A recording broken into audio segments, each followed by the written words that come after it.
옆에 있는 분들과 함께 고백하시겠습니다. 하나님의 당신을 사랑하십니다. 인사하시겠습니다. 하나님이 우리를 사랑하십니다. 정말로 우리를 사랑하십니다. 그 사랑과 은혜가 우리 가운데 충만케 됨을 믿으시기 바랍니다. 오늘 말씀의 제목이 기다리는 자로 살기입니다. 여러분은 어떤 것을 기다리고 계십니까? 여러분들은 어떤 것을 기도하면서 어떤 응답을 기다리고 계십니까? 오늘 말씀은 기다리는 자에게 주시는 하나님의 격려의 말씀입니다. 오늘 말씀은 기다리는 자에게 주시는 하나님의 축복의 말씀입니다. 가정의 변화를 기다리고 계십니까? 교회의 변화를 기다리고 계십니까? 나라 민족이 새롭게 되는 것을 기다리고 계십니까? 나에게 임하시는 하나님의 은혜를 기다리고 계십니까? 오늘 말씀 함께 나누면서 기다리는 자의 삶에 베풀어 주시는 주의 은혜를 발견하는 은혜 있게 되시기를 예수 그리스도의 이름으로 축원드립니다. 세상 모든 사람들이 인정하는 한국 사람들만의 독특한 기질, 독특한 문화가 있습니다. 바로 빨리빨리. 한국 사람들 참 빨리빨리 좋아하죠. 식당에서 음식 주문한 지 5분도 안 됐는데 금방 안 나오면 빨리빨리 주세요, 이렇게 이야기합니다. 한국은 대도시건 시골건 관계없이 신호가 바뀌었는데 출발을 안 하면 빨리빨리 가라고 경적을 뒤에서 빵빵빵빵 울립니다. 또 건물과 다리 이런 것들은 얼마나 빨리 금방 뚝딱뚝딱 빨리빨리 만드는지 모르겠습니다. 또 유행은 얼마나 빠른지 모든 물건들을 빨리빨리 바꿉니다. 한국의 이 빨리빨리 문화는 한국이 빨리빨리 성장하는데 한 몫을 했습니다. 그러나 모두가 다 조급해서 인내하지 못하는 것, 기다림의 열매를 거두기 전에 다 갈아 엎어버리는 것, 여러분, 이것이 한국의 빨리빨리 문화의 아픔이라고 할 수 있죠. 사실 기다린다라고 하는 것 쉽지 않습니다. 그 결과가 분명한 것이라고 할지라도 기다린다라고 하는 것은 어려운 일인 것 같습니다. 예수님께서 이 땅에 다시 오신다라고 하는 약속은 성경에서 반복하고 있는 분명한 하나님의 약속입니다. 그 분명한 약속이 우리에게 주어진 것이지만 우리는 그 시간을 정확하게 알지 못하기에 그 약속을 때로 잊기도 하고 그것을 기다리는 동안 지치기도 하고 혹시 아닌가라는 의심과 회의가 생기기도 하는 것 같습니다. 또 우리가 늘상 드리는 기도도 그런 것 같습니다. 하나님께서 나에게 분명히 이루어 주시겠다라고 하는 응답의 확신은 주셨는데 그 응답이 내 피부에 와닿는 결과로 이루어질 때까지 우리들에게 기다림이라는 것이 필요하죠. 내 생각에는 빨리빨리 좀 응답됐으면 좋겠는데 하나님께서는 계속해서 우리들에게 기다려라 하는 사인을 주실 때가 있습니다. 그럼 때로 우리는 연약한 사람이니 힘들고 고통스러울 때가 있죠. 오늘 우리는 하박국 말씀을 나누게 될 것입니다. 하박국이 사람 이름입니다. 우리가 말아먹는 국 이름이 아니고 사람 이름입니다. 이 선지자 하박국은 남유다 안에 불의가 판치던 시절에 하나님의 말씀을 받아서 그 말씀을 선포한 하나님의 선지자였습니다. 하박국은 하나님의 백성이었던 유다의 불의를 보고만 있을 수 없어서 하나님께 그 마음을 쏟아놓는 기도를 드렸습니다. 하나님, 왜 이 땅 유다에 일어나고 있는 불의를 보고만 계십니까? 이 땅에 율법이 무너지고 공의가 행해지지 않고 있습니다. 이것이 정말 이 백성을 향한 하나님의 뜻이란 말입니까? 이렇게 하나님께 울부짖듯이 기도했습니다. 그랬더니 하나님께서 응답을 주시는데 이렇게 주십니다. 하박국아, 그래서 내가 갈대아 사람들, 바벨론을 뜻하죠. 갈대아 사람들을 들어 사용해서 유다를 벌할 것이다. 그런데 하나님께서 하박국에게 이 음성을 주셨는데 하박국이 이 음성이 이해되지 않았습니다. 이 응답이 이해되지 않았습니다. 불의를 행하는 유다를 심판하는 것, 이것은 이해가 되는데 하나님께서 하필 바벨론을 들어서 유다를 징벌하시는 것, 이것이 이해될 수 없는 것이었죠. 비록 유다가 하나님을 떠났다고 했을지언정 더 악한 바벨론을 들어서 심판의 도구로 삼는 것, 그것이 공의롭지 못하다고 생각한 것입니다. 그래서 하박국은 유다 공동체를 위해서 하나님께 다시 한번 따지는 나아가 묻습니다. 하나님, 어떻게 악한 자가 징벌의 도구가 될 수 있습니까? 하나님, 어떻게 더 악한 자가 잘 될 수 있습니까? 이게 정말 하나님의 뜻입니까? 그랬더니 하나님께서 또 하박국에게 응답을 주십니다. 정한 때가 있다라고 하는 것이죠. 그 정한 때가 되면 마음이 교만하여서 정직하지 못한 사람들은 벌을 받게 될 것이니, 비록 지금 현실 속에서 아무것도 이루어지지 않는다라고 하더라도 하나님의 뜻을 아는, 하나님의 음성을 들은 너는 믿음을 굳게 가지고 기다리며 믿음으로 살아야 된다라는 말씀을 하신 것이죠. 하박국 2장 3절과 4절 말씀입니다. 야훼께서 내게 대답하여 이르시되 너는 이 묵시를 기록하여 판에 명백히 새기되 달려가면서도 읽을 수 있게 하라. 이 묵시는 정한 때가 있나니 그 종말이 속히 이르겠고 결코 거짓되지 아니하리라. 비록 더딜지라도 기다리라. 지체되지 않고 반드시 응하리라. 보라, 그의 마음은 교만하며 그 속에서 정직하지 못하나 의인은 그의 믿음으로 말미암아 살리라. 여러분, 하나님께서 약속하신 것, 그 하나님이 약속하신 때는 반드시 옵니다. 여러분, 아이를 임신하면 며칠의 오차는 있을 줄 모르겠지만 40주가 지나면 애가 태어난다라고 하는 그와 같은 것은 모든 사람들이 가지고 있는 진리이죠.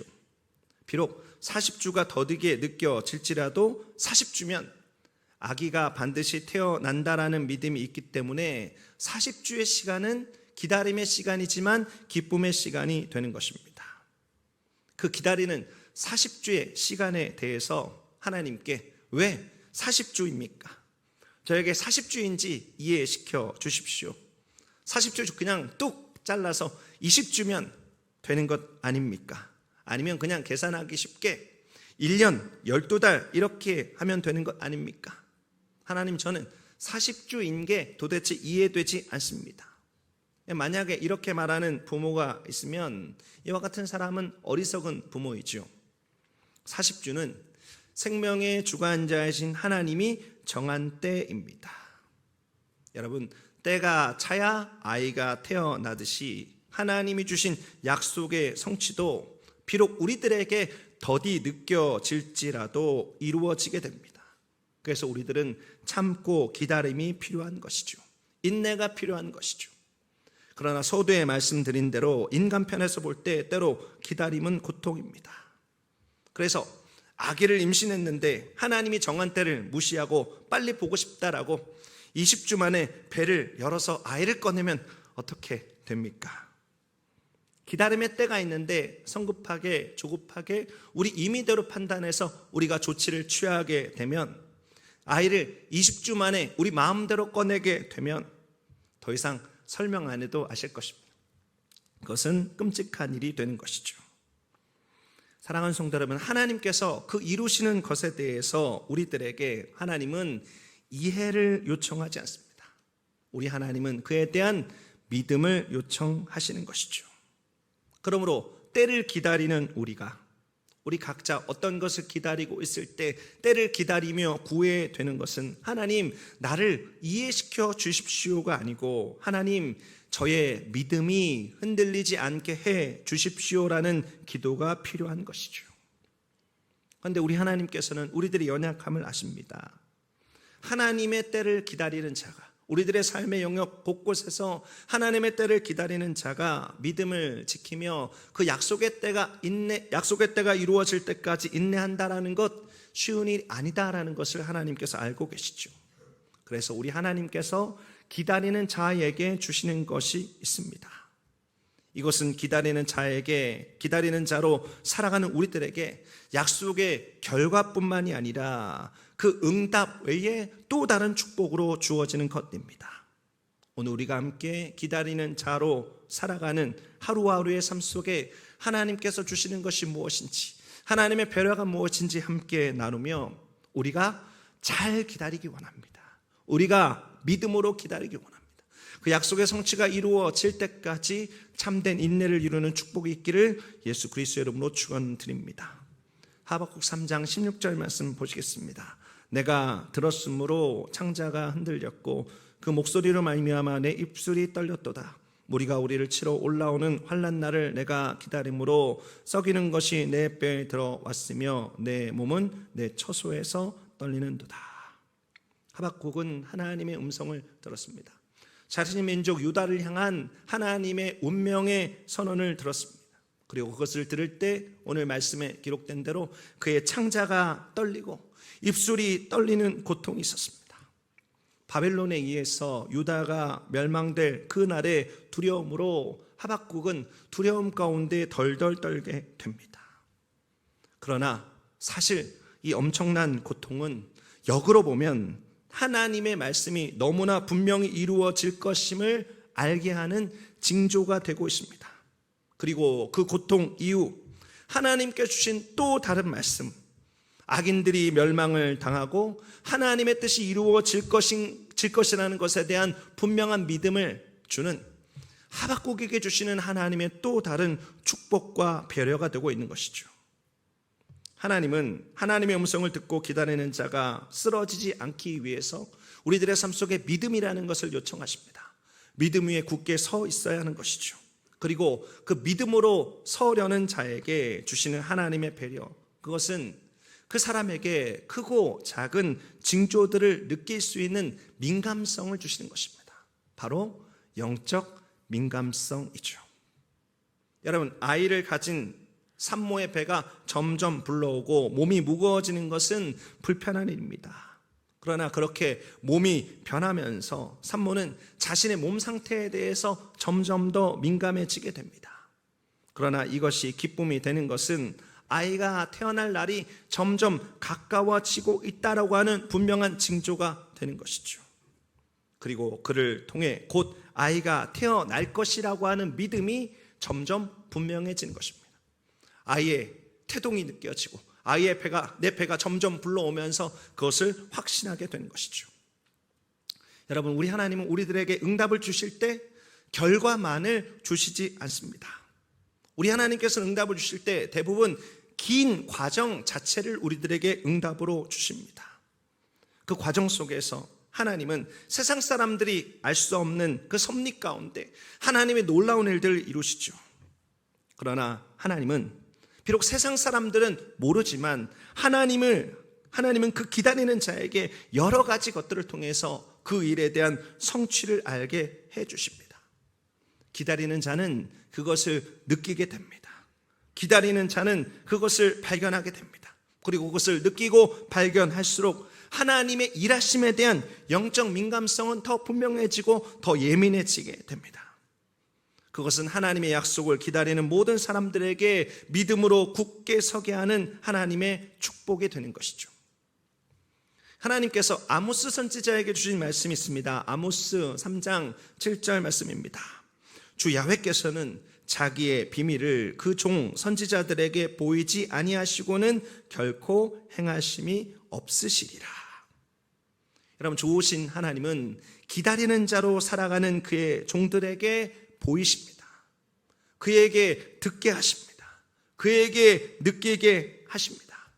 하나님께서는 자기의 비밀을 기다리는 자에게 알게 하십니다. 사랑하는 성도 여러분, 우리는 기다리는 자로 살아가고 있습니다. 여러분, 기다리는 자로 약속이 그 마음속에 생생하게 살아있습니까? 하나님께서 여러분들에게 주신 마음의 응답, 그 음성이 오늘도 마음속에서 꿈틀꿈틀 거리고 계십니까? 여러분, 하나님은 사람이 아니시니 거짓말을 하지 아니하십니다. 또 하나님은 사람이 아니시니 하신 말씀에 대해서 후회하지 아니하십니다. 성경이 그것을 분명히 증언하고 있죠. 성경은 수없이 많은 사람들이 변하고 수없이 많은 사람들이 돌아서도 하나님은 그 말씀을 신실하게 지키시고 하나님 그 약속을 신실하게 이루시는 것을 끊임없이 우리 가운데 보여주고 있습니다. 기다리는 자에게 주시는 영적 민감성으로 하나님께서 하신 일들을 바라보는 저와 여러분 되시기 바랍니다. 그를 통해서 우리들의 삶의 믿음을 더 견고하게 하는 저와 여러분 되시기를 예수 그리스도의 이름으로 축원드립니다. 그런 과정들을 지나면서 우리들의 삶에 베풀어지는 긴 응답이라고 하는 과정들을 지나면서 하나님을 향한 무한한 신뢰 속에 기다림의 열매를 결국 거두는 저와 여러분 되시기를 예수 그리스도의 이름으로 축원드립니다. 영적 민감성, 주여 우리 안에 오늘 영적 민감성을 회복하여 주옵소서. 세상 사람들은 알지 못하는 하나님께서 이루시는 크고 비밀한 일들을 우리가 깨달아 알게 하여 주옵소서. 그래서 우리들의 삶에 소망을 가지고 하나님의 약속을 기다리는 축복이 있도록 인도하여 주옵소서. 함께 기도하는 저와 여러분 되시기를 예수 그리스도의 이름으로 축원드립니다. 계속해서 17절 18절 말씀 보시겠습니다. 비록 무화과 나무가 무성하지 못하며 포도나무에 열매가 없으며 감람나무에 소출이 없으며 밭에 먹을 것이 없으며 우리의 양이 없으며 외양간에 소가 없을지라도 나는 야훼로 말미암아 즐거워하며 나의 구원의 하나님으로 말미암아 기뻐하리로다. 우리가 함께 늘 찬양의 고백으로 하나님께 영광 올려드리는 가사가 이 두 구절에서 나왔습니다. 그럼 제가 방금 영적 민감성이 믿음을 견고하게 해주는 축복임을 나누었습니다. 그런데 영적 민감성을 하나님 앞에 기도할 때 그 영적 민감성으로 하나님께서 하시는 일들을 바라볼 때 한 가지 주의해야 될 것이 있습니다. 그것은 영적 민감성으로 징조 자체에만 몰두하면 오히려 신앙의 역효과도 날 수 있다라고 하는 것입니다. 여러분, 징조, 사인이라고 하는 것은 소가 지나간 자리라고 하는 뜻이 있습니다. 여러분, 진흙 위에 남겨진 발자국을 보고 그 발자국의 정체가 무엇인지 우리는 짐작할 수 있습니다. 그 모양에 따라서, 그 크기에 따라서 그게 소인지 말인지 개인지 호랑이인지 알 수 있는 것이죠. 그러나 그 발자국은 발자국이지 실체는 아닙니다. 그 발자국은 금방 사라질 것이죠. 여러분, 실체를 쫓는 자가 그 발자국을 보고 그 발자국이 반가워서 아이고 소중한 발자국이네 이러면서 발자국에 얼굴을 막 부비대면서 그 실체를 쫓는 것을 포기하고 어떤 후속 조치를 취하지 않는 것이라는 것은 어리석은 일입니다. 여러분, 하박국도 그것을 말하고 있죠. 영적 민감성으로 징조보다 더욱 집중해야 될 존재가 있다는 것을 말하고 있습니다. 그는 바로 야훼 하나님이죠. 기도의 응답을 기다리는 자가 징조가 보인다고 거기에 너무 몰두하면 그 너머에 계신 하나님을 놓치기 쉬운 것입니다. 무화과 나무가 왜 무성하지 못하지? 포도나무에 왜 열매가 없지? 감람나무에 소출이 없고 밭에 먹을 것이 없고 우리의 양과 외양간에 소가 없네. 여러분, 이것은 우리들의 삶의 징조일 수 있습니다. 영적 민감성으로 그 의미가 무엇인지 알아야 하는 것이죠. 그러나 하나님께서는 17절에서 멈추지 않고 18절로 나아가길 원하십니다. 나는 야훼로 말미암아 즐거워하며 나의 구원의 하나님으로 말미암아 기뻐하리로다. 약속을 나에게 주시며 약속을 지키시는 야훼, 그 구원의 하나님을 바라보라라고 말씀하고 있는 것이죠. 요한계시록에 대해서 많은 사람들이 어려움을 느낍니다. 목사님, 요한계시록 참 어려운 것 같습니다. 기회가 되는 대로 요한계시록을 좀 강의로 풀어주시면 좋겠습니다 라는 건의들을 참 많이 하십니다. 어떤 사람은 요한계시록을 두려움을 주는 책으로 잘못 이해하고 있습니다. 여러분, 요한계시록은 마지막 때에 있게 될 심판과 재앙을 포함한 각종 징조들이 기록되어져 있습니다. 그런데 이 징조에만 너무 집중해서 해석하면 요한계시록의 본래의 의도가 흐려질 수 있습니다. 그래서 겁과 두려움에 사로잡힐 수밖에 없는 것이죠. 그래서 그 겁과 두려움을 해결해 준다는 이단들에게 집 바치고 돈 바치고 인생 바치고 영광과 욕이 완전히 망가져 버리게 되는 것입니다. 여러분, 요한계시록이라는 말씀을 주신 하나님의 의도는 교회들에게 주시는 격려와 소망과 승리로 충만합니다. 그 확신이 가득한 말씀이 바로 요한계시록인 것이죠. 근원적인 악이 심판받는 날이 오니, 그 승리의 날이 오니 우리의 참된 통치자이신 다시 오실 예수님을 바라보게 하는 책이 바로 요한계시록인 것입니다. 그것이 요한계시록의 근원적인 의도인 것이죠.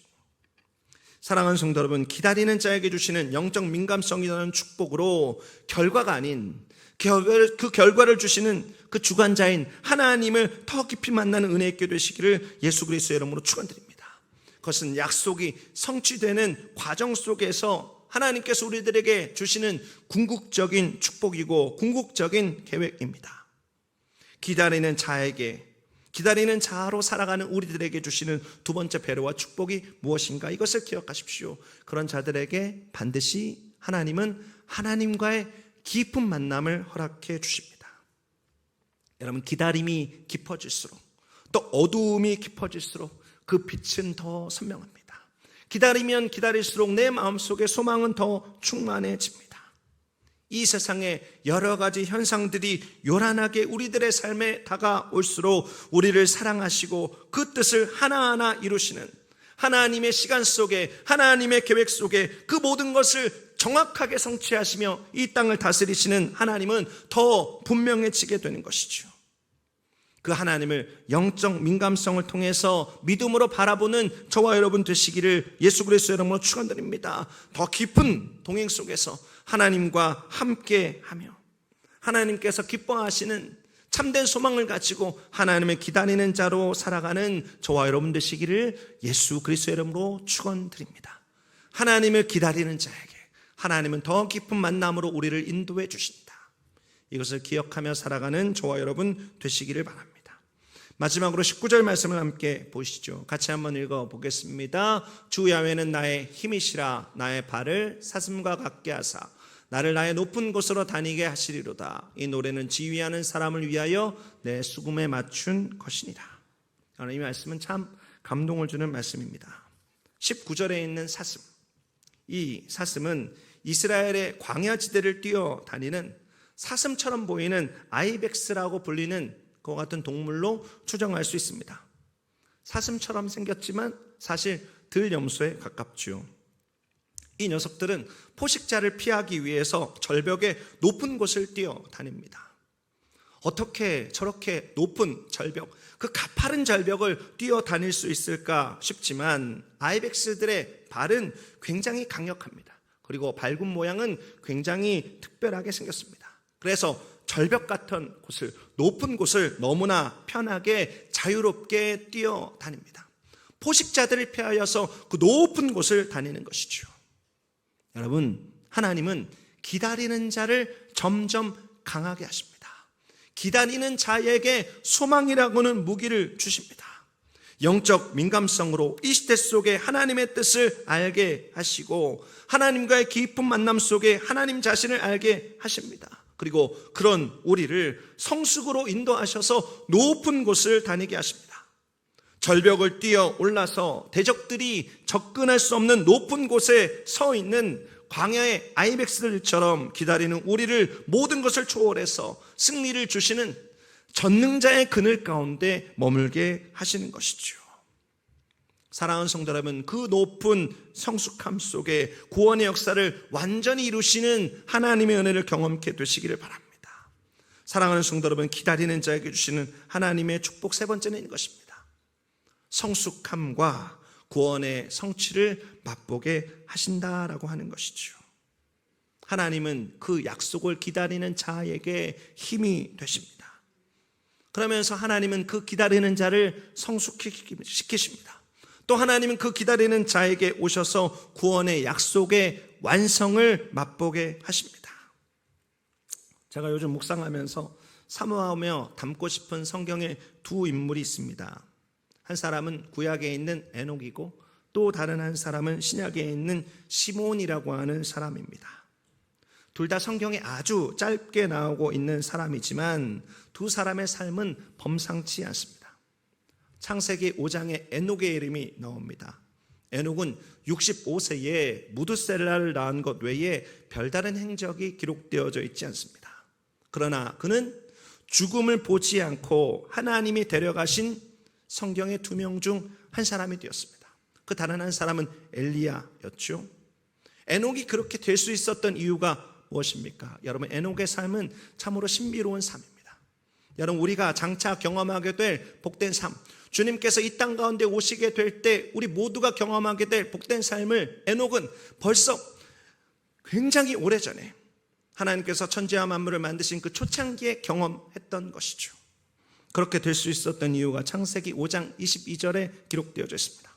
무드셀을 낳은 후 300년을 하나님과 동행하며 자녀를 낳았으며. 여러분, 자녀를 낳은 것, 여러분 그것은 에녹의 일상이었습니다. 그런데 그 일상을 에녹은 어떻게 했나요? 그 일상을 에녹은 하나님과 동행했습니다. 그의 삶은 언뜻 보면 익사이팅한 일도 없고 뭔가 특별한 일도 없는 것 같지만 그는 그 밋밋해 보이는 일상 속에서 하나님과 동행한 하루하루의 삶의 열매를 맛보았던 것이죠. 그리고 당시대에 누구도 경험해 보지 못했던, 아니 우리들의 시대에도 아직 경험하지 못했던 하나님의 완전한 구원의 성취를 그 삶의 열매로 맛본 것입니다. 죽음을 맛보지 않고 하나님께 불려 올라감을 경험하게 된 것이죠. 저는 이러한 일상 속에서 하나님을 바라보며 하나님과 동행한 에녹을 너무 닮고 싶습니다. 그런가 하면 신약의 시므온이라고 하는 사람은 어떻습니까? 시므온은 그가 죽기 전에 메시아를 보게 될 것이라고 하는 성령의 지시를 받았습니다. 몇 살에 그가 그런 지시를 받았는지 성경에 나와 있지 않습니다. 그러나 이스라엘이 그토록 기다렸던 그리스도 메시아를 죽기 전에 보게 되리라는 말씀은 그에게 가슴 벅차고 놀라운 일이었을 것입니다. 그는 그 날을 기다리면서 그 메시아가 나타나게 될 성전을 서성거리면서 돌아다녔을 것이죠. 그러던 그 날이 드디어 오게 되었습니다. 성경에 있는 고백으로 짐작하건대 시므온의 나이가 들어서 이제 부름받을 날이 얼마 남지 않았던 것 같습니다. 낳은 지 8일 만에 정결의식을 하기 위해서 예루살렘 성전에 올라온 아기 예수를 시므온은 만나게 되죠. 여러분, 그 날을 기다리며 그 놀라운 역사를 이루었던 그의 삶을 성경은 어떻게 묘사하고 있습니까? 누가복음 2장 25절 말씀입니다. 예루살렘에 시므온이라고 하는 사람이 있으니 이 사람은 의롭고 경건하여 이스라엘의 위로를 기다리는 자라. 성령이 그 위에 계시더라. 그는 의로웠습니다. 그는 경건했습니다. 그리고 성령이 그 위에 계셨습니다. 여러분, 이것은 이스라엘의 위로, 메시아의 오심을 기다리며 그 삶 속에 맺었던 시므온의 변화된 삶의 열매였습니다. 그는 그리스도를 기다렸습니다. 그는 메시아를 기다렸습니다. 그렇게 기다리면서 그가 그토록 기다리던 예수 그리스도를 닮은 모습으로 하루하루 그의 삶이 변화되었던 것이죠. 의롭게 또 경건하게 성령에 충만하게 그 삶이 성숙해졌던 것입니다. 저는 예수님을 기다리면서 하루하루 예수님을 닮은 모습으로 성장해 나아갔던 시므온의 모습이 너무나 사모됩니다. 사랑하는 성도 여러분, 일상 속에서 하나님과 동행하며 구원의 성취를 맛본 에녹, 메시아를 기다리며 예수님을 닮은 모습으로 성숙해 갔던 시므온이 바로 저와 여러분의 모습 되어야 할 줄 믿으시기 바랍니다. 오늘 하나님께서 약속의 말씀으로 우리 안에 주신 이 복된 은혜가 두 사람의 삶에 이미 이루어졌고 우리들의 삶에도 이루어질 것임을 믿고 간구하는 저와 여러분 되시기 바랍니다. 하나님은 그의 약속을 간절함으로 기다리는 자에게 성숙을 통해서 우리들의 삶에 축복을 허락해 주십니다. 그리고 그 약속이 이루어지는 구원의 성취를 맛보게 하십니다. 이제 우리의 힘이신 야훼 하나님을 바라보며 우리들의 발을 사슴과 같게 하시는 하나님의 은혜를 맛보아 알게 되시기를 예수 그리스도의 이름으로 축원드립니다. 그래서 높은 곳을 다니며 하나님께서 우리들의 삶에 주시는 기다림의 축복을 누리는 은혜 있게 되시기를 예수 그리스도의 이름으로 축원드립니다. 모든 대적들, 우리들의 삶을 어지럽게 하는 그 절벽을 뛰어 올라서 그 높은 곳에서 하나님을 앙망하는 저와 여러분 되시기를 예수 그리스도의 이름으로 축원드립니다. 저와 여러분은 기다리는 자입니다. 어떤 것을 기다리고 계십니까? 거창한 것이 아니어도 좋습니다. 여러분의 삶 속에 아주 작은 응답을 기다리며 기도하고 있는 분들이 계실 것입니다. 어떤 기다림이든 하나님께서 기다리는 자에게 하나님을 앙망하면서 기다리는 자에게 주시는 축복을 지금 이 시간 함께 나누었습니다. 이것을 함께 나누며 함께 정리하며 기도하기 원합니다. 첫 번째 축복은 어떤 것입니까? 기다리면 기다릴수록 우리들에게 영적 민감성을 충만히 베풀어 주십니다. 하나님께서 어떻게 일하시는지 알게 하시는 것이죠. 또 기다리면 기다릴수록 하나님께서는 우리를 하나님과의 깊은 만남으로 이끌어 주십니다. 얕은 차원이 아니라 크고 비밀한 일을 알게 하시며 하나님을 깊이 만나 주시는 것이죠. 징조를 뛰어넘는 그 징조 너머에 있는 하나님께서 우리들의 삶에 찾아오십니다. 그런가 하면 기다리는 자에게 하나님께서는 성숙함의 축복을 주십니다. 시므온의 삶을 성숙하게 하셨던 하나님, 또 하나님께서는 기다리는 자의 삶 속에 구원의 성취를 맛보게 하십니다. 그 수천 년 전에 이미 하나님의 놀라운 구원의 성취를 맛보았던 에녹의 삶처럼 우리들의 삶도 구원의 놀랍고 큰 은혜를 맛보게 하시는 것이죠. 여러분, 이것이 기다리는 사람의 축복입니다. 저와 여러분에게 약속하신 기다리는 사람의 축복입니다. 하박국에게 말씀하신 기다리는 자였던 하박국에게 주시는 말씀이고 우리들에게 주시는 말씀입니다. 이 말씀 붙들고 기다리는 자의 삶 속에 베풀어 주시는 은혜 누리는 저와 여러분 되시기를 예수 그리스도의 이름으로 축원드립니다. 기도하시겠습니다. 하나님, 우리는 기다리는 자입니다. 하나님의 약속의 성취를 기다리는 자입니다. 하나님 앞에 기도하고 응답을 기다리는 자입니다. 하나님, 기다리는 자에게 베풀어 주시는 응답을 지금 이 시간 갈망합니다. 하나님, 우리들에게 하나님께서 베푸시는 영적 민감성을 허락하여 주옵소서. 그래서 하나님의 움직이시는 그 능력의 선을 볼 수 있도록 주여 인도하여 주옵소서. 하나님, 지금 이 시간 하나님을 깊이 만나는 은혜로 우리를 인도하여 주옵소서. 어두움이 깊을수록, 고통이 깊을수록 하나님께서 우리들의 삶을 찾아오시고 하나님께서 우리들의 삶에 역사하시는 그 은혜를 정말로 깊게 맛보할 수 있도록 주여 인도하여 주옵소서. 하나님, 그 기다림 속에 하나님의 백성들을 성숙시키시고 그 기다림 속에 하나님의 완전한 구원의 완성을 맛보게 하시는 하나님을 찬양합니다. 하나님, 우리들의 삶에도 그것이 이루어지게 될 줄 믿습니다. 기다리면서 내 삶 속에 나에게 주시는 하나님의 음성이 충만케 될 줄 믿습니다. 기다리면서 내가 기도했던 대상이 완전히 변화되어서 하나님의 놀랍고 큰 은혜가 부어지는 것을 보게 될 줄 믿습니다. 하나님, 지금 이 시간 우리들의 삶 속에 그 은혜를 허락하여 주시고 기다리는 사람들의 삶 속에 소망을 가지고 인내하는 자들의 삶 속에 베푸시는 은혜가 충만하도록 인도하여 주옵소서. 모든 말씀 살아서 역사하시는 예수 그리스도의 존귀하신 이름으로 기도드립니다. 아멘.